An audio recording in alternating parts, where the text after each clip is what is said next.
கர்த்தராகிய இயேசு கிறிஸ்துவின் இனிய நாமத்தில் உங்கள் ஒவ்வொருவருக்கும் கிங் ஆஃப் குளோரி சபையின் அன்பின் வாழ்த்துக்கள். இப்பொழுதும் தலைமை போதகர் பாஸ்டர் வின்சென்ட் அவர்கள் வழங்கும் தேவ செய்தியை கேட்டு ஆசீர்வாதத்தை பெற்றுக் கொள்ளுங்கள். அவரை உன்னை அவமானப்படுத்த அவருக்கு தெரியும். அந்த அவமானப்படுத்தின இடத்திலேயே எப்படி உயர்த்துவது என்று அவருக்கு தெரியும்.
அப்படியே கண்களை மூடி ஆண்டவரை நோக்கி பார்க்கலாமா?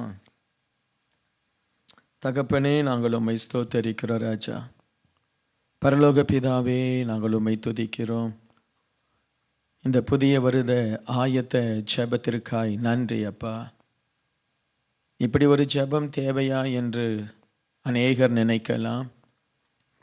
ஆனால் என் ஆண்டவருடைய திருவுள்ளத்தின் சித்தம் இது. ராஜா, உம்முடைய பிள்ளைகளை ஆயத்தப்படுத்துவதிலேயே நீர் மிக கவனமாக இருக்கிறீரப்பா.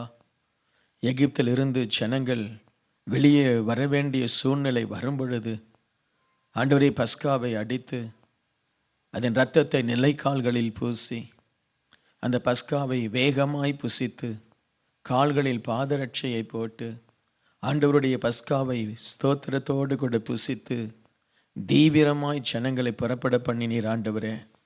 வெளியிலே சங்காரம், ஆனால் ஒரு கூட்ட ஜனங்கள் தேவ சமூகத்தில் இரத்தத்தின் பாதுகாப்பிற்குள்ளாய் ஜெபித்த பொழுது ஒரு சேதம் இல்லாமல் விடுதலை ஆனார்கள் ஆண்டவரே. உலகத்துக்கு சங்காரம், ஆனால் உம்முடைய ஜனங்களுக்கோ அன்றைக்கு ஒரு உன்னதமான ஒரு விடுதலை நாள் ஆண்டவரே. சுவாமி, இந்த ஆலயத்திலும் இதை பார்த்து கொண்டிருக்கிற தேவ பிள்ளைகள் மத்தியிலும் ஒரு ஆயத்தத்தை உருவாக்கு சுவாமி. நாங்கள் ஏதோ 2017 ஆசீர்வாதத்திற்கு மற்றும் ஆயத்தமாகல ஆண்டவரே. எங்கள் வாழ்க்கையே உம்முடைய வருகைக்காக ஆயத்தப்படுத்துகிறோம். எங்களையே உமக்காக ஆயத்தப்படுத்துகிறோம். கர்த்தருடைய நல்ல திட்டங்கள் எங்கள் வாழ்க்கையில் நிறைவேற ஆயத்தமாக்குகிறோம். தேவனுடைய ஆவியானவருடைய அந்த உன்னதமான சுவாமி கால சூழ்நிலை மாற்றங்களுக்கு நாங்கள் ஆயத்தமாகிறோம். சுவாமி, எங்கள் சபையை நீர் ஆயத்தப்படுத்துகிறீர், அதற்காய் ஸ்தோத்திரம். இன்றும் எங்களோடு நீர் பேசும். இயேசுவின் நாமத்தில் ஜெபிக்கிறேன் பிதாவே, ஆமேன், ஆமேன். கர்த்தர் உங்களை ஆசீர்வதிக்கட்டும். ஆண்டவருடைய நாமம் மகிமைப்படட்டும்.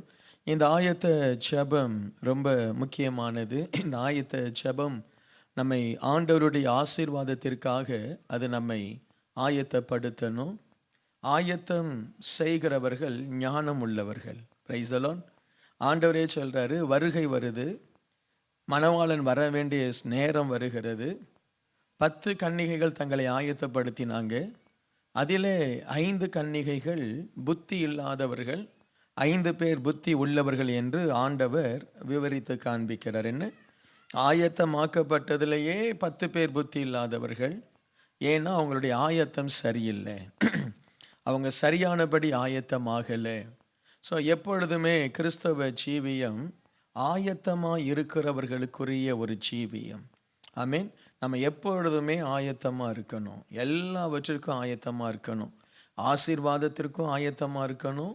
சில நேரத்தில் எதிர்பாராத விதமாய் உபத்திரவங்கள் வரலாம், அதற்கும் ஆயத்தமாக இருக்கணும்.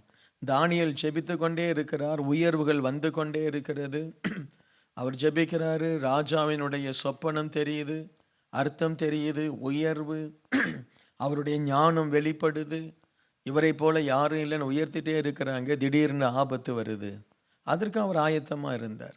திடீரென்று கொண்டு போய் சிங்கத்தின் கபியில் போடுறாங்க, ஆயத்தம். ஸோ தேவ பிள்ளைகள் ரெண்டுமே நம்ம லைஃப்பில் மாறி மாறி வரும். ஆமேன். எனக்கு ஆசீர்வாதம் வந்தால் தான் நான் அதை ஏற்றுக்கொள்வேன், அப்படி இல்லை. ஸோ நம்ம ஆசீர்வாதத்திற்காக ஆயத்தமாகும் பொழுது ஆண்டவருடைய சமூகத்தில் எந்த போராட்டம் வந்தாலும் அதை தேவ சமூகத்தில் ரொம்ப ஒரு கரம் நீட்டி முழங்கால் படியிட்டு அவர் தருகிற எதையும் ரொம்ப திருப்தியாக எடுத்துக்கொள்ளணும், திருப்தியாக எடுத்துக்கொள்ளணும். ஸோ சில நேரத்தில் சிலர் கொடுக்கிற கிஃப்ட் நமக்கு பிடிக்காமல் இருக்கலாம். நீங்கள் விரும்பாத ஒரு கலர், நீங்கள் விரும்பாத ஒரு மெட்டீரியல், ஆனாலும் என்ன செய்யணும்? திருப்தியாக ஏற்றுக்கொள்ளணும். அப்பா கொடுக்குறாங்க, ஏதோ வாங்கிட்டு வந்துட்டார். உங்கள் வீட்டுக்கார் வெளிநாட்டுக்கு போனார், ஏதோ ஆசைப்பட்டு ஒரு ட்ரெஸ்ஸையோ ஏதோ ஒன்று வாங்கிட்டார், ஒரு பர்ஸோ வாங்கிட்டார். உங்களுக்கு அது பிடிக்கலை, ஆனாலும் அதை என்ன செய்யணும் சொல்லுங்கள்? திருப்தியாக ஏற்றுக்கொள்ளணும். அதை மாதிரி தான் ஆண்டவருடைய சமூகத்தில் யாரெல்லாம் நம்ம திருப்தியாக ஏற்றுக்கொள்கிறோமோ அவர்களை ஆண்டவர் ஆசீர்வதிப்பார். இன்னைக்கு இந்த முதல் நாள் ஜெபத்திற்கு ஆண்டவர் கொடுத்த வசனம் ரொம்ப அற்புதமான ஒரு வசனம். இந்த வசனத்தை குறித்து அதிர்ச்சி அடைஞ்சிடாதீங்க. கர்த்தர் உங்களை ஆசீர்வதிக்கட்டும். யோபு 13வது அதிகாரம் 15வது வசனம் வாசிக்கலாம். அவர் என்னை கொன்று போட்டாலும் அவர் மேல் நம்பிக்கையாயிருப்பேன், ஆனாலும் என் வழிகளை அவருக்கு முன்பாக ரூபகாரம் பண்ணுவேன். சொல்லுங்க, அவர் என்னை கொன்று போட்டாலும் அவர் மேல் நம்பிக்கையாயிருப்பேன். நல்ல சத்தமா சொல்லுங்க, அவர் என்னை கொன்று போட்டாலும் அவர் மேல் நம்பிக்கையாயிருப்பேன். இதுதான் ஆயத்தம், இதுதான் ஆயத்தம். Price the Lord. ஆண்டவர் நம்மை கொன்று போட்டாலும், ஆண்டவரே 2017 என் வாழ்க்கையில் மிக ஒரு கடினமான நாளாக இருந்தாலும் அவர் மேல் நம்பிக்கையாயிருப்பேன். அல்லேலூயா. நம்ம நினைச்ச மாதிரி நடக்காட்டாலும் பரவாயில்ல, கர்த்தர் மேல் நம்பிக்கையாயிருப்பேன். ஆண்டவர் இப்படிப்பட்ட இருதயம் உள்ளவர்களை தான் அபரிவிதமாய் ஆண்டவர் ஆசீர்வதிக்கிறார். இப்படிப்பட்ட இருதயம், இந்த அளவுக்கு ஆண்டவரை சரண்டர் பண்றவங்களை, இந்த அளவுக்கு ஆண்டவரே நீங்க தான். நம்முடைய உயிர் யார் கொடுத்தது சொல்லுங்க? நம்ம உயிர் யார் கொடுத்தது? கர்த்தர் கொடுத்தது. எப்போ வேணாலும் அவர் எடுக்க அவருக்கு டைம், அவருக்கு முடியும். ஆனால் அவர் அப்படி எடுக்கிறவர் அல்ல. நம்மை சுற்றி கொடுத்த ஆசீர்வாதங்கள் கர்த்தர் கொடுத்தது. ஆனால் ஆண்டவர் யாரை ஆசீர்வதிக்க விரும்புகிறார் என்றால், நீங்க என்ன செய்தாலும் உங்க மேல நான் நம்பிக்கையா இருப்பேன். அல்லேலூயா. சுவாமி, நான் ஆசீர்வாதத்திற்காக தான் வந்து இருக்கிறேன் ஜெபிக்க. எனக்கு நிறைய பிரச்சனை இருக்கு, பல வருஷமா கஷ்டப்படுறேன், பல வருஷமா என் வாழ்க்கையில விடுதலை இல்லை, முன்னேற்றம் இல்லை, நஷ்டம், தோல்வி. ஆனாலும் ஆண்டவரே, நீங்க என்ன செய்ய நினைக்கிறீங்களோ அதை செய்யுங்க. ஆமென். நீங்க என்ன செய்யணும்னு நினைக்கிறீங்களோ அதை செய்யுங்க. நான் ஜெபிக்கிறதுனால உங்க சித்தம் மாறக்கூடாது. நான் ஜெபிக்கிறதுனால உங்களுடைய விருப்பம் மாறக்கூடாது. என் மனசுல எப்பவுமே ஒரு பயம் இருக்கும். ஆண்டவர் என்ன எந்த அளவு புடமிடணும்னு நினைக்கிறாரோ அந்த அளவுக்கு நான் விட்டு கொடுக்கணும். ஒருவேளை நான் முறுமுறுத்து, ஒருவேளை நான் முடியலன்னு சொல்லி ஆண்டவர் என்னை புடமிடுகிறத நான் பாதியில் நிறுத்திடக்கூடாது. என்ன, ஆண்டவர் எந்த அளவு ஒரு ஓவியத்தை வரைகிறார், இல்லாவிட்டால் ஒரு சிற்பத்தை அவர் என்னை ஒரு ஆசீர்வாதமான ஒரு மனிதனாய் வணைகிறார். ஆனால் அது ரொம்ப பாடுகளுக்கு மத்தியில் போக வேண்டியிருக்கும். ரொம்ப கஷ்டம், ரொம்ப கண்ணீர், ரொம்ப தனிமை, ரொம்ப வறுமை, ரொம்ப பிரச்சனை, நிந்தை. ஒருவேளை அதை பார்த்து நான் ஆண்டவரை பார்த்து, சுவாமி எனக்கு முடியல நிறுத்திடுங்க நான் சொல்லிடக்கூடாது. நீங்கள் ஆரம்பிச்சதை முடிச்சிடுங்க. Price the Lord. நீங்கள் என்னத்தை ஆரம்பிச்சீங்களோ அதை தயவு செய்து முடிச்சிடுங்க. அதனால உனக்கு நண்பர்களை நீ இழந்து போகலாம், பரவாயில்ல. அதனால உன்னுடைய அந்தஸ்தை நீ இழந்து போகலாம், பரவாயில்ல. அதனால நீ உயிருக்கு பயந்து குகையில் ஓடி ஒளியிடக்கூடிய தாவீதை போல நீ ஓட வேண்டி இருக்கும், பரவாயில்ல. இன்னைக்கு இந்த ஆரம்ப நாளிலே இந்த முதல் ஜெபத்திலேயே ஒரு அர்ப்பணம் செய்யுங்க. அவர் என்னை கொன்று போட்டாலும் அவர் மேல் நான் நம்பிக்கையாயிருப்பேன். அல்லேலூயா.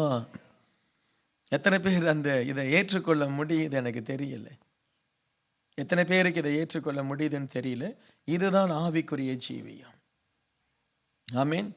நான் ஜெபிக்கிறேன், ஆனால் வேற தான் நடக்குது, ஸ்தோத்திரம்.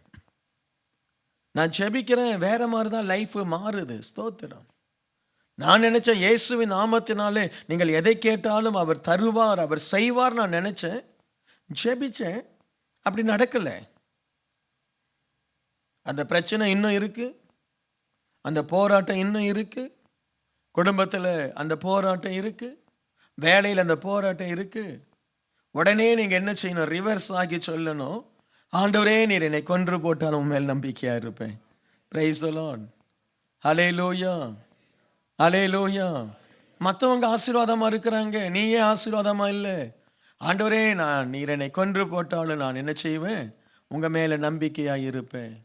உங்க குடும்பத்தில் இருக்கிற அண்ணன் தம்பியெல்லாம் செழித்து ஓங்கி வளருவாங்க, நீ மட்டும் ஒன்றும் இல்லாமல் இருப்ப. ஆனாலும் சொல்லணும், ஆண்டவரே நீர் கொன்று போட்டால் உங்க மேல நான் எப்படி இருப்பேன்? நம்பிக்கையா இருப்பேன். இந்த அனுபவம் தான் ஆண்டவர் எதிர்பார்க்கிற அனுபவம். ஆனா ஒரே ஒரு உண்மையை நீங்க புரிந்து கொள்ளணும், ஆண்டவர் கொன்று போட மாட்டார். ஆமென் சொல்லுங்களேன். ஆண்டவர் கொன்று போட மாட்டார். தன் ஜீவனையே நமக்காக தந்தவர் மற்ற எல்லாவற்றையும் தராதிருப்பது எப்படி? கொன்று போடுவதற்காகவா ஆண்டவர் நம்மை சூளையில போடுறார்? அல்லேலூயா. கொன்று போடுவதற்காகவா ஆண்டவர் இவ்வளவு வேதனை, இவ்வளவு பாடுகளுக்கு மத்தியில் நம்மளை போக வைக்கிறார்? இல்லை, உன்னை உயர்த்த, உன்னை உருவாக்க. ஆனால் தேவனுடைய டைம் டிஃப்ரெண்ட். அதை ஒரு மனுஷனால் புரிந்து கொள்ளவே முடியாது.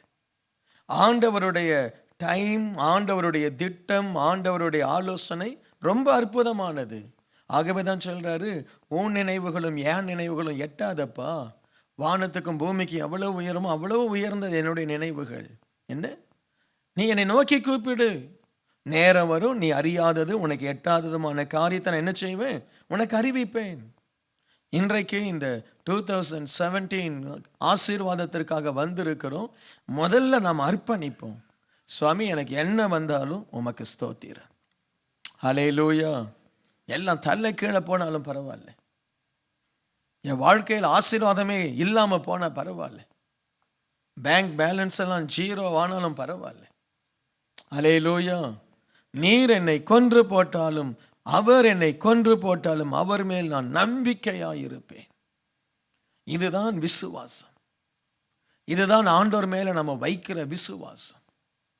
இந்த விசுவாசம் சபைகளில் இருக்கணும், இந்த விசுவாசம் தனிப்பட்ட மனுஷரில் இருக்கணும். அவர்களை கொண்டுதான் ஆண்டவர் பெரிய காரியம் செய்வார். அல்லேலூயா. நம்ம இந்த ஊழியத்தை ஆரம்பிக்கும் பொழுதெல்லாம் செத்து போகிற அனுபவம் தான். வாடகை தர பணம் இருக்காது, பில் கட்ட பணம் இருக்காது, எல்லாம் மரண கண்ணீர் தான், மரண அவஸ்தை தான். ஏன் ஆண்டவரே ஊழியத்துக்கு அழைத்தீர் என்று அவரை பார்த்து கேட்கக்கூடாது. சுவாமி, நீர் கொன்று போட்டால் உங்க மேல நம்பிக்கையா இருப்பேன்.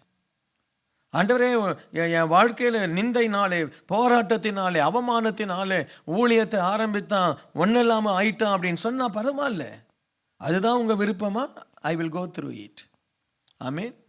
என் குடும்பத்தில் போராட்டம், பிரச்சனை, பரவாயில்ல, அதுதான் உங்க விருப்பமா? நீர் என்னை கொன்று போட்டால் உங்க மேல நான் நம்பிக்கையா இருப்பேன். இந்த விசுவாசத்தை நாம வளர்த்து கொள்ளணும். ஆசீர்வாதத்திற்காக இயேசுவை தேடுகிறவர்களை ஆண்டவர் பெரிய அளவில் உயர்த்த முடியாது. அது எல்லாரும் செய்கிற காரியம், எல்லாரும் செய்கிற காரியம். குழந்தைக்கு தேவையான டாய்ஸ் எல்லாம் வாங்கி கொடுங்க, டேடி ஐ லவ் யூன்னு சொல்லும். என்னைக்கு பெரம்பை எடுத்து 4 அடி கொடுக்குறீங்களோ அன்னைக்கு சொல்லும், அப்பா உங்களை எனக்கு பிடிக்கலன்னு சொல்லும். ஏசப்பா எப்போ அடிக்கிறார் அப்போ தான் அவரை பார்த்து சொல்லணும், தேங்க்யூ ஜீசஸ்ன்னு. ஆமீன். எப்போ அவர் சிட்சிக்கிறார் அப்போ தான் சொல்லணும். எப்போ அவர் நம்ம கண்ணீரின் பாதையில் நடத்துகிறார் அப்போ தான் சொல்லணும், நன்றி ஆண்டவரே, தகப்பன் இல்லாத பிள்ளை அல்ல நான், எனக்கு ஒரு பரம தகப்பன் இருக்கிறீர். ஆமீன். என்னை சிட்சிக்கிறீர். இந்த இரவு நாம இந்த அனுபவத்திற்குள்ளாய் முதல்ல போவோம். ஆமீன். அடுத்து யோபு 2வது அதிகாரம் 8-10 வசனங்களை நம்ம வாசிப்போம். அவன் ஒரு ஓட்டை எடுத்து தன்னை சுரண்டி கொண்டு சாம்பலில் உட்கார்ந்தான். அப்பொழுது அவன் மனைவி அவனை பார்த்து, நீர் இன்னும் உம்முடைய உத்தமத்தில் உறுதியாய் நிற்கிறீரோ? தேவனை தூஷித்து ஜீவனை விடும் என்றாள். அதற்கு அவன், நீ பைத்தியக்காரி பேசுகிறதை போல பேசுகிறாய். தேவன் கையில் நன்மையை பெற்ற நாம் தீமையும் பெற வேண்டாமோ என்றான். இவைகள் எல்லாவற்றிலும் யோபு தன் உதடுகளால் பாவம் செய்யவில்லை. யோபினுடைய மனைவி யோபினுடைய நிலைமையை பார்க்கிறாள். அவளுக்கு ரொம்ப கஷ்டமா இருக்கு. ஒருவேளை நீங்க நினைக்கிற மாதிரி யோபினுடைய மனைவி கெட்டவள் அல்ல, ஒரு கெட்ட ஸ்திரீ அல்ல. அவன் எல்லாவற்றையும் இழந்த பொழுது கூட அவன் கூட தான் இருக்கிறா. அவளுடைய எண்ணம் என்ன? தன் புருஷனை ராஜாவை போல பார்த்தவள். தன் புருஷனை எப்படி பார்த்தா? ராஜாவை போல பார்த்தாள். பெரிய தலைவன், ஆசீர்வதிக்கப்பட்டவன், ஐஸ்வர்யவான். தேவன் அவனோடு கூட இருந்தார். கிழக்கத்திய புத்திரர்களிலே மிக பெரியவன். என்ன அவ்வளோ அலங்காரமா இருந்திருப்பான். யோபு அவ்வளோ அழகா இருந்திருப்பார், அவ்வளோ கம்பீரமா இருந்திருப்பார். இப்போ பிச்சைக்காரனை போல மட்டுமல்ல, வியாதி பிடித்தவனாய், ஒரு சொறி நாயை போல அலங்கோலமாய் உட்கார்ந்து அவன் ஓட்டை எடுத்து தன் உடம்பை அப்படியே அவன் அந்த சொரிந்து கொண்டிருப்பதை பார்க்கும் பொழுது அவள் வேதனைப்படுறா. சுற்றி இருக்கிற அவனுடைய நண்பர்கள் பரியாசம் பண்றாங்க. வேலைக்காரன் மூக்கை பிடிச்சிட்டு கிட்ட போய் சோறை போடுறான். இதெல்லாம் பார்க்கும் பொழுது அந்த மனைவிக்கு தன் புருஷனுடைய நிந்தையை தாங்க முடியல. அவனுடைய நிந்தையை தாங்க முடியல. ஐயோ, என் புருஷனா இப்படி இருக்கிறார். எப்படி நடந்தவர், எப்படி வாழ்ந்தவர், எப்படி எவ்வளோ ஐஸ்வர்யமாக இருந்தவர், இன்னைக்கு எல்லாரும் அவரை கேலி பண்றாங்களே, ரோட்ல போக முடியல. யோபு சபிக்கப்பட்டவன். என்ன நீங்க யோசித்து பாருங்க, ஒரு சின்ன காரியம் நடந்தாலே நம்மளை பத்தி என்ன பேச்சு பேசுவாங்க உலகம். யோபு எவ்வளோ பெரிய மனுஷன், திடீரென்று சாம்பல்ல உட்கார்ந்து சொரிந்து கொண்டு ஐயோ அம்மா என்று கத்தி கொண்டிருக்கிறான். அந்த ஊர், அந்த ஜனங்க அவனை என்ன கேவலப்படுத்தி இருப்பாங்க. அப்போ அவன் சொல்றா, செத்துடுங்க.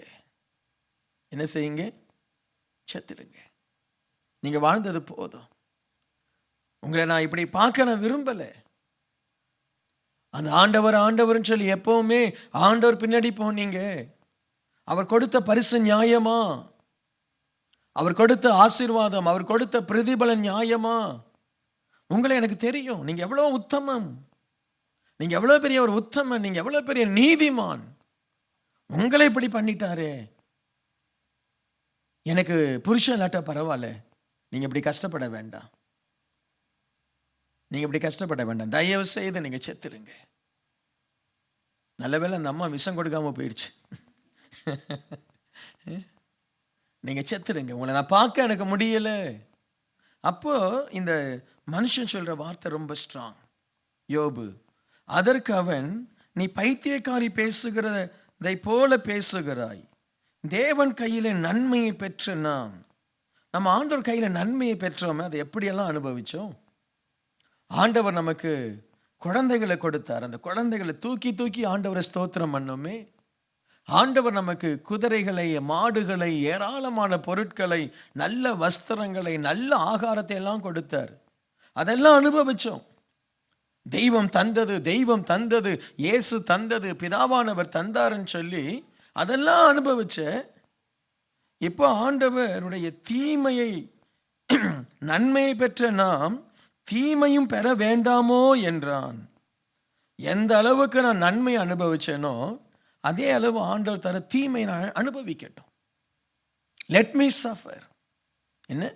Let me suffer. ஒரு காலத்தில் பெரிய வேலையில் இருந்தேன், இன்னைக்கு வேலை இல்லை. Let me suffer. ஆமென். சரியா? ஒரு காலத்தில் ஐஸ்வர்யமா இருந்தேன், எல்லாருக்கும் கடன் கொடுத்தேன், இன்னைக்கு கடன் வாங்குகிறேன். அந்த கடன் வாங்குகிற வழியை நான் சஃபர் பண்ணட்டும். குழந்தை பிறந்ததுன்னு சொல்லி பெரிய பெரிய பார்ட்டி வச்சேன். ஒவ்வொரு முறையும் குழந்தை பிறங்கும் பொழுது, யோபுக்கு 10 பிள்ளைகள், இப்ப குழந்தை இறந்து போச்சு, அதை நினைச்சு நான் சஃபர் பண்றேன். நன்மையை பெற்ற நாம் தீமையை பெற ஆயத்தமா இருக்கணும். அல்லேலூயா. ஆண்டவரை பார்த்து, ஏன் எனக்கு தீமை செய்தீர், ஏன் எனக்கு இப்படி செய்தீர், அதை ஆண்டவர் எதிர்பார்க்கல. நான் நன்மை தரும் பொழுது எவ்வளவு சந்தோஷமாய் அந்த நன்மையை நீ ஏற்றுக்கொண்டாயோ, அதே வேளையில் நான் தீமையை தரும் பொழுதும் ஏற்றுக்கோ. அதுக்கு ஆயத்தமாகுங்க. Price the Lord. எனக்கு தீமையே வரக்கூடாது, எனக்கு போராட்டமே வரக்கூடாது, அப்படிப்பட்ட எண்ணம் நமக்கு இருக்கக்கூடாது. Price the Lord. நான் இந்த பிரசங்கம் பண்றதுனால உங்களுக்கு தீமை வரும் என்று நான் சொல்லலை. உங்களை மாற்றிக்கொள்ளுங்க. நன்மை வந்தால் மட்டும்தான் ஆண்டவருக்கு ஸ்தோத்திரம். திடீர்னு வேலை போயிடுச்சு அப்படின்னா ஸ்தோத்திரம் பண்ண தெரியணும். ஆண்டோடைய போயிட்டு அந்த டெர்மினேஷன் லெட்டரை கொண்டு போய் ஆண்டோடைய சமூகத்தில், ஸ்தோத்திரம் அப்பா, உமக்கு நன்றி, இந்த டெர்மினேஷன் லெட்டருக்காக நன்றி, இதை நீங்க அனுமதித்திருந்தால் நான் முறுமுறுக்க மாட்டேன், உமக்கு நன்றி. ஆமென். ஒரு கன்சீவ் ஆகியிருப்பீங்க, திடீர்னு அந்த குழந்தை இல்லாமல் போயிருக்கலாம். ஆண்டுகிட்ட போய் சொல்லணும், ஸ்தோத்திரம் ஆண்டவரே, நான் ஆசைப்பட்டேன் இந்த குழந்தைய பெற்று எடுப்பேன்னு சொல்லி, ஆனால் பரவாயில்ல, இந்த குழந்தை தவறி போச்சு, உமக்கு ஸ்தோத்திரம். ஒரு இன்டர்வியூக்கு போய் அட்டன் பண்ணியிருப்பீங்க, எல்லாம் நல்லா வந்திருக்கும், கிடைச்சிடும்னு வந்திருப்பீங்க, அவனே சொல்லியிருப்பான் தந்துருவேன், அதுக்கப்புறம் அந்த வேலை கிடைக்காது. ஸ்தோத்திரம். அல்லேலூயா, அல்லேலூயா. யாருக்கெல்லாம் தேவன் தருகிற தீமையை நன்றியுள்ள இருதயத்தோடு அதை ஏற்றுக்கொள்கிறார்களோ அவர்கள்தான் ஆண்டவருடைய பார்வையில் சிறந்தவர்கள். அவர்கள்தான் சிறந்தவர்கள். எல்லா ஆசீர்வாதத்தையும் ஆபிரகாமை பாருங்க, கொடுத்துட்டு, குழந்தையை கொடுத்துட்டு 25 வருஷம் காத்து, அதுக்கப்புறம் ஒரு குழந்தையை தந்து, அவன் ஒரு வாலிப வயதில் வரும் பொழுது அவனை போய் பலியிடுன்னு சொல்லும் பொழுது ஆபிரகாம் முறுமுறுத்த மாதிரி தெரியல. துக்கமா இருந்திருப்பார், வேதனையா இருந்திருப்பார். ஆனால் கர்த்தர் என்ன சொல்றார், அதை சந்தோஷமாய் செய்யணும். அல்லேலூயா. உன் வாழ்க்கையில் ஆசீர்வாதம் வரும், துன்பங்கள் வரும், போராட்டங்கள் வரும், சந்தோஷமா ஏற்றுக்கொள்ளுங்க. அதுதான் ஆவிக்குரிய வளர்ச்சி, அதுதான் ஆவிக்குரிய ஸ்ட்ரென்த், அதுதான் ஆவி வசனத்தில் உறுதிப்படுவது. ஏன் இந்த வசனத்தை ஆண்டவர் எழுதி வைத்தார்? உன்னை யோபுவை போல வருகிற ஆண்டுகளில் இரட்டிப்பான நன்மையினால் ஆண்டவர் ஆசீர்வதிக்கணுமா? ஆண்டவர் சொன்ன காரியம் உங்க வாழ்க்கையில தடைப்படாமல் நடக்கணுமா? இந்த அனுபவம் நமக்கு வரணும். Price the Lord. இனிமே தீர்மானம் எடுங்க, என் வாழ்க்கையில உங்க தலையிலிருந்து விழுகிற ஒரு முடியானாலும் அது தேவன் கணக்கிட்டு வைத்திருக்கிறாராம். அது என்ன சொல்றாங்க? It is numbered. நம்பர்னா ஒவ்வொரு முடிக்கும் நம்பர் போட்டிருக்கிறாராம். உங்க தலையில 1,00,000 முடி இருக்குன்னா திடீர்னு ஒரு முடி விழுந்தா அவருக்கு தெரியும் அது 10,001வது முடி. என்ன முடியாது? சரியா? கணக்கு போட்டு வச்சிருக்கிறார். Alleluia, praise the lord, alleluia. So ஆண்டவர் நமக்கு எண்ணத்தை கொடுத்தாலும் தயவு செய்து ஆண்டவருக்கு நன்றி சொல்லுங்க. தானியேல் 3வது அதிகாரம் வசனம் 17 18 வரை நம்ம வாசிப்போம். ஒரு ஸ்தோத்திரம் சொல்லுங்க. சில கண்ணை மூடி இன்னைக்கு நித்திரையா இருக்கிறீங்களா இல்லை தேவ பிரசன்னத்தில் இருக்கீங்களான்னு தெரியல எனக்கு. Praise the lord. அல்லேலூயா. நாங்கள் ஆராதிக்கிற எங்கள் தேவன் எங்களை தப்புவிக்க வல்லவராய் இருக்கிறார். சொல்லுங்க, நாங்கள் ஆராதிக்கிற எங்கள் தேவன் அவர் எரிகிற அக்கினி சூளைக்கும் ராஜாவாகிய உம்முடைய கைக்கும் நீங்களாக்கி விடுவிப்பார். எங்கள் ஆண்டவர் என்ன செய்வார்? நீங்களாக்கி விடுவிப்பார். விடுவிக்காமற் போனாலும் நாங்கள் உம்முடைய தேவர்களுக்கு ஆராதனை செய்வதும் இல்லை, நீ நிறுத்தின பொற்சிலையை பணிந்து கொள்வதும் இல்லை என்கிறது ராஜாவாகிய உமக்கு தெரிந்திருக்க கடவது. இந்த 3 வாலிபர்கள் ரொம்ப தெளிவா இருக்கிறாங்க. கிருபை. நிறைய நேரத்தில் நம்ம கிருபை குறித்து சரியாய் புரிந்து கொள்ளல. கிருபை தேவனுடைய பாடுகளை சகிப்பதே ஒரு பெரும் கிருபை. Price the Lord. பெரிய கிருபை. நாம நினைக்கிற கிருபைன்னா ஆசீர்வாதம் நினைக்கிறோம். Price the Lord. என்ன நினைக்கிற கிருபைன்னா ஆசீர்வாதம், கிருபைனா உயர்வு, கிருபைனா ஒரு பெரிய ஒரு ஆசீர்வாதம். அதெல்லாம் உண்மை. ஆனால் கிருபையில மேன்மையானது என்ன தெரியுமா? பாடுகளை சகிப்பதற்கு தேவன் தருகிற பலன் தான் கிருபை. அல்லேலூயா. பாடுகளை சகிப்பதற்கு இந்த 3 வாலிபர்களுக்கு திடீரென்று அக்கினி ஜுவாலையில போடப்படணும். ஒரு மரண பயம். சும்மா சொல்ல முடியுமா? மரணம் இருக்கும். சும்மா நெருப்பு பட்டாலே கையை நம்ம எடுத்துடுறோம், தாங்க முடியல. நெருப்புல தூக்கி போட போறாங்க. டக்குன்னு உயிர் போக போறதில்லை. கொஞ்ச நேரம் பாடி அந்த ஹீட்டில் துடிச்சு என்ன முடியெல்லாம் எரிஞ்சு கண்ணெல்லாம் போய் அப்படியே கொஞ்சம் கொஞ்சம் அணுவாக தான் சாவ போகிறோம். ஸோ இது தெரியும், ரொம்ப வேதனை. ஆண்டவரே தேடுவதா இல்லை இந்த நெபுகாத் நேச்சர் நிறுத்தின இந்த பொற்சிலையை வணங்குவதா, அந்த சிலையை வணங்குவதா? அப்போ இவங்க மனசுல ஜெபம் பண்றாங்க, சுவாமி நாங்கள் இந்த சிலையை வணங்கக்கூடாது, ஆனால் இந்த அக்னிக்கு போவதற்கு எங்களுக்கு பலனை தாரும். ஆமென். ஜெபம் பண்ணியிருப்பாங்க. இந்த சிலையை நாங்கள் வணங்கக்கூடாது, நாங்கள் மெய் தெய்வனை, ஜீவனுள்ள தேவனை ஆராதிக்கிற ஜனங்கள். இந்த நெபுகாத் நேசர் நிறுத்தின இந்த சிலையை நாங்கள் வணங்குவது உம்மை அவமதிப்பதற்கு அடையாளம். ஆனால் எப்படி நான் இதை வணங்காம இருக்கிறது? என்னை கொண்டு போய் நெருப்புல போட போறாங்களே. என்னால நெருப்பை தாங்குற ஒரு சக்தி மனுஷனுடைய சரீரத்துக்கு கிடையாது. இருக்கீங்களா? நெருப்பை தாங்குற சக்தி நமக்கு கிடையாது. நமக்கு சில சக்திகள் உண்டு. ஊசி போட்டா தாங்குற சக்தி இருக்கு. அதுவும் அந்த ஊசி நான் நினைக்கிறேன் 1 mm மேல இருக்காதுன்னு நினைக்கிறேன். 1 mm இருக்காது, ஒரு 0.5 இருக்குமாம்மா ஊசி திக்னஸ். ஒரு 1 mm இருக்கலாம். சரி, நீங்க என்ன நர்ஸ் டக்குன்னு சொல்லணும், பாஸ்டர் இந்த இந்த இந்த இந்த இந்த திக்னஸ்ல தான் ஊசி இருக்கும்னு சொல்லி. அந்த டயாமீட்டர்னா ஒரு 1 mm இருக்கலாம்னு நினைக்கிறேன், தெரியல. ஒரு ஊசி உங்களுக்கு போடுறாங்க, அந்த டயாமீட்டர் 10 mm டயாமீட்டர் ஊசி குத்துறாங்கன்னா நீ அந்த டாக்டர் வயிற்றிலே குத்துவ. சரியா? உன்னால தாங்க முடியாது. சிலரை தான் நம்ம தாங்க முடியும். அந்த நெருப்பு தோசையை போட்டு எடுக்கும் பொழுது சும்மா அப்படி கைப்பட்டு அப்படி எடுத்துக்குவோம். சரியா? கொஞ்சம் சுடு தண்ணி. ஆனால் ஒரு மனுஷனுக்கு 7 மடங்கு அக்கினியை தாங்குற சக்தி கிடையாது. அப்போ இவங்க ஜெபிக்கிறாங்க, ஆண்டவரே எனக்கு கிருபை தாங்கப்பா, இந்த அக்கினி ஜுவாலையில உமக்காக நான் சாவதற்கு எனக்கு கிருபை கொடுங்க. அதனால தான் அவங்க சொல்றாங்க, எங்கள் ஆண்டவர் ரட்சிக்க வல்லவர். ஒருவேளை ரட்சிக்காமல் போனாலும் நீர் நிறுத்தின சிலையை நாங்கள் என்ன செய்ய போறதில்லை? வணங்க போறதில்லை, வணங்க போறதில்லை. ராஜா கிட்ட கெஞ்சல, ராஜா கிட்ட கெஞ்சல. ராஜா தயவு செய்து இரக்கம் பாராட்டும், உனக்கு நான் இரவு பகலா வேலை செய்யறேன், விட்டுடுங்க, அப்படியெல்லாம் கெஞ்சல. அந்த கிருபை அவர்களை வைராக்கியமாய் மாற்றுகிறது. ஆண்டவருடைய பிள்ளைகள் கிருபையினாலே பிரச்சனைகளை தாங்கணும். Price the Lord. கிருபையினாலே. என்னுடைய லைஃப்ல நான் எவ்வளவோ பிரச்சனைகளை தாங்கி இருக்கிறேன்.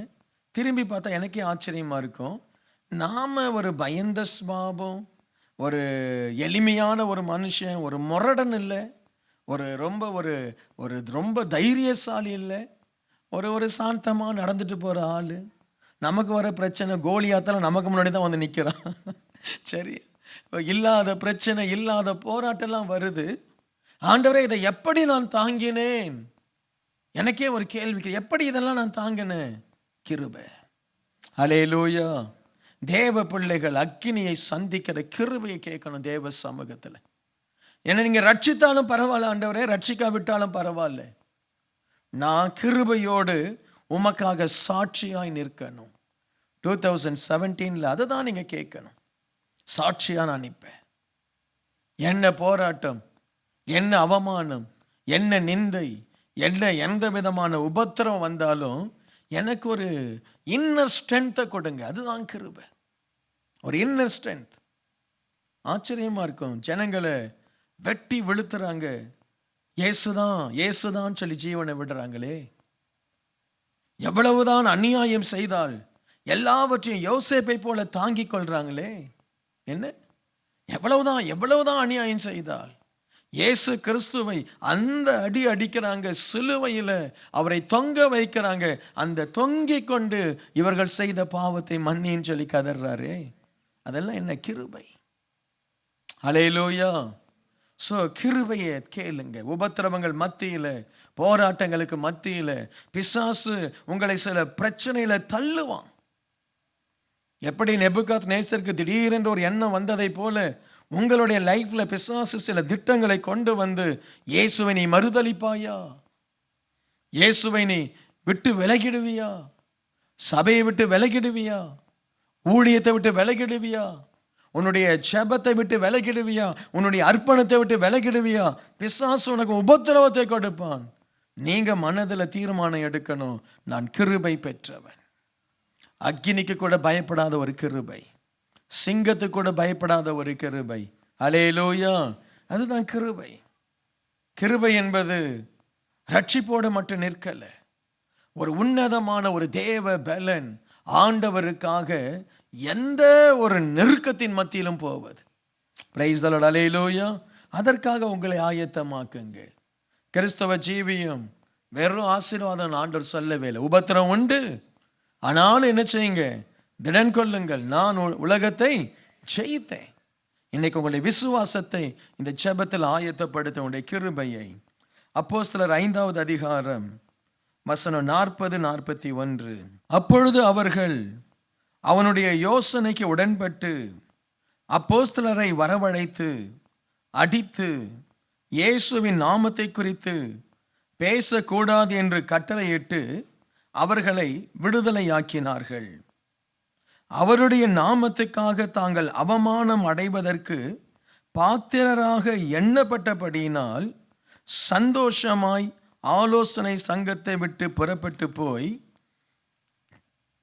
இந்த அப்போஸ்தலர்களை குறித்து ஆண்டவர் ரொம்ப அழகா சொல்றார் பாருங்க. அப்போஸ்தலர்கள் ஆண்டவருடைய நாமத்தை சொல்லி அற்புத அடையாளங்களை செய்கிறதினாலே அவர்களை அழைத்து அடித்து இயேசுவின் நாமத்தை குறித்து பேசவே கூடாதுன்னு சொல்றாங்க. அந்த அப்போஸ்தலர் என்ன செய்யறாங்க, அவருடைய நாமத்துக்காக தாங்கள் அவமானம் அடைவதற்கு பாத்திரர். ஆண்டவர் சிலரை தன் நாமத்திற்காக அவமானம் அடைவதற்கு பாத்திரராய் தெரிந்து கொள்வார். எல்லாரையும் அப்படி தெரிந்து கொள்ள மாட்டார்.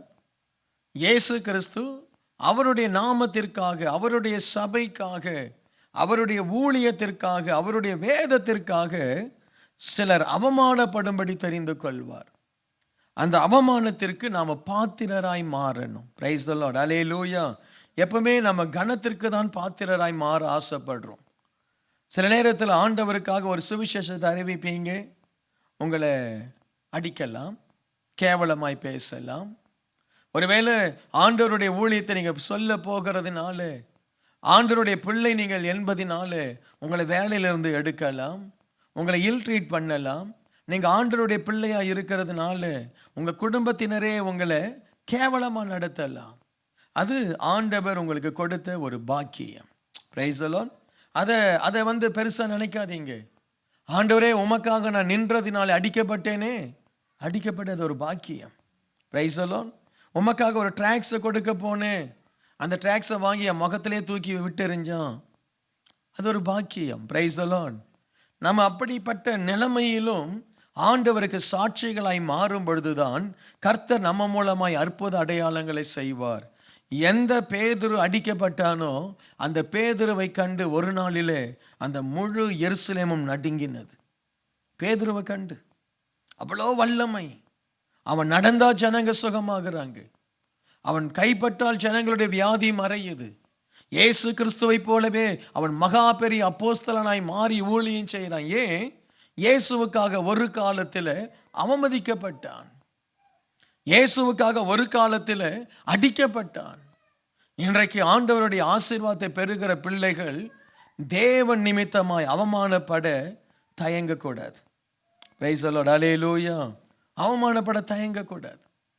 நீ பரிசுத்தமா இருக்கிறத வச்சு உன்னை சுற்றி இருக்கிறவங்க கேலி பண்றாங்களா, அதை ஏற்றுக்கோ.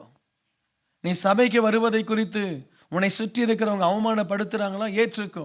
நீ சபையில் ஆண்டவருக்காக ஊழியம் செய்கிற, உன் லைஃப்லயோ ஒரு ஆசீர்வாதம் இல்லை. நீ எல்லா ஜெபத்துக்கு ஓடி வர, எல்லா ஊழியத்தில் முன்னாடி நிற்கிற, ஆனால் நீயோ ஒரு நிந்தனையில் ஒரு அவமானத்தில் இருக்கிற. உன்னை பார்த்து கேலி செய்கிறாங்களா, பரவாயில்ல பரவாயில்ல, என்ன அப்படிதான் சொன்னாங்க, என்னை அப்படிதான் கேலி செய்கிறாங்க, பரவாயில்ல. ஆனால் நீயோ ஆண்டவருக்காக அவமானத்தை நிந்தையை ஏற்றுக்கொள்கிற மனப்பக்குவம் உள்ளவனாயிரு. பிரைஸ் தி லார்ட், அல்லேலூயா. அப்படி இருக்கும் பொழுது தெய்வம் உங்களை உயர்த்துவார், ஊழிய பாதையில உயர்த்துவார். ஒருவேளை இந்த வருஷம் உங்களை ஊழியத்தில் உயர்த்தணும். சில பாஸ்டர்ஸ் எல்லாம் நம்ம எடுத்திருக்கிறோம். எத்தனை பேர் அவங்கள அவமானப்படுத்துகிறாங்களோ தெரியாது.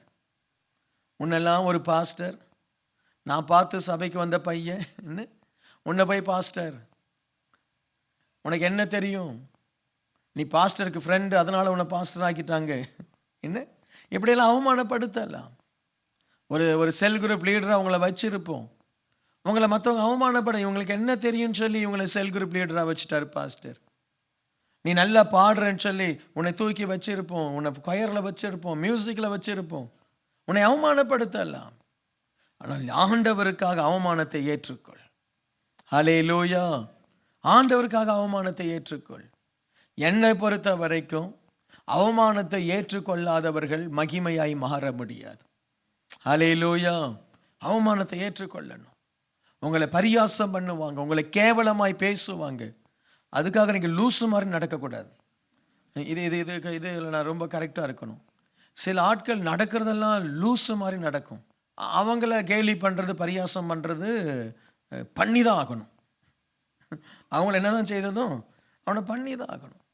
ஆனால் ஒரு ஞானமாய், ஒரு தேவனுக்கு பயந்து, தேவனுடைய காரியத்தில், தேவனுடைய ஊழியத்தில் நீ உண்மையாக இருந்தால் உன்னை பரியாசம் பண்ணக்கூடாது. உனக்கு பாடவே வரல, நீ அப்பப்போ மைக்கை எடுத்துகிட்டு சாட்சி கொடுக்கும் போதெல்லாம் நீ தெரியாத ஒரு ராகத்தில், அறியாத ஒரு பாடலை நீ பாட்டுன்னு எனக்கு ஆண்டவர் கொடுத்தான்னு சொல்லி கீன்னு சொல்லி பாடுன்னு உன்னை பார்த்து கேலி பண்ணுவாங்களா, பண்ண மாட்டாங்களா? நீ வீட்டில் போய் பாடு, ரூமில் போய் அந்த 4 கதவையும் என்னது அறையை பூட்டி கொண்டு, எம்மா நீ என்னென்ன பாட்டு பாட முடியுமோ பாடு. Price the Lord. அது கர்த்தர் மகிமைப்படுவார், அதில் கர்த்தர் மகிமைப்படுவார். சரியா?